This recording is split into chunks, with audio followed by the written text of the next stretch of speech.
តើប្រាសាទកោះកេរស្ថិតនៅក្នុងខេត្តណា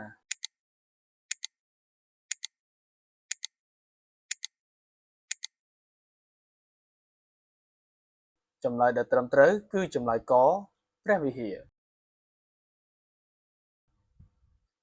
តើប្រាសាទអង្គរវត្តបានចូលជាបេតិកភណ្ឌពិភពលោកនៅថ្ងៃខែឆ្នាំណា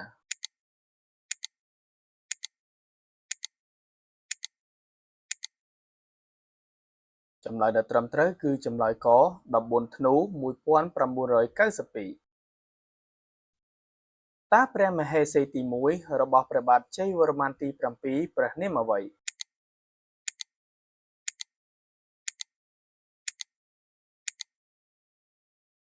ចម្លើយដែលត្រឹមត្រូវគឺចម្លើយខព្រះនាមជ័យរាជទេវី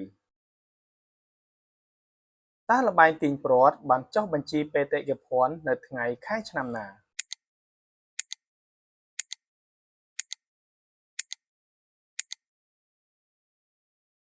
ចម្លើយដែលត្រឹមត្រូវគឺចម្លើយក2ធ្នូ2015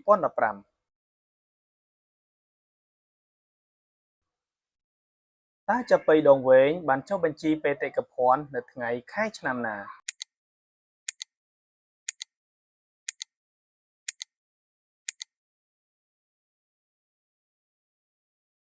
ចម្លើយដែលត្រឹមត្រូវគឺចម្លើយខ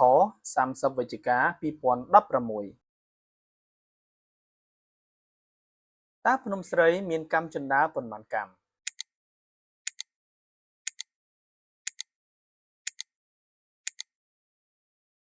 ចម្លើយដែលត្រឹមត្រូវគឺចម្លើយខ308កាំតើភ្នំសន្ទុកមានកាំជណ្ដើរប៉ុន្មានកាំ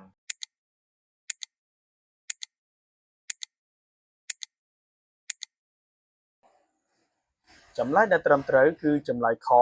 809កាំ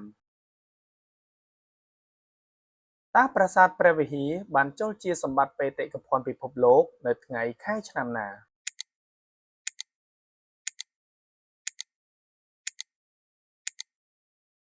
ចម្លើយដែលត្រឹមត្រូវគឺចម្លើយក7កក្កដា2008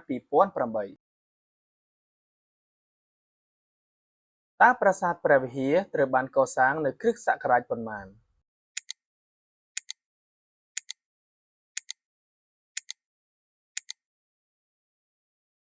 ចម្លើយដែលត្រឹមត្រូវគឺចម្លើយកគ្រិស្តសករាជ889តើប្រាសាទព្រះវិហារត្រូវបានកសាងឡើងក្នុងរជ្ជកាលស្ដេចអង្គណា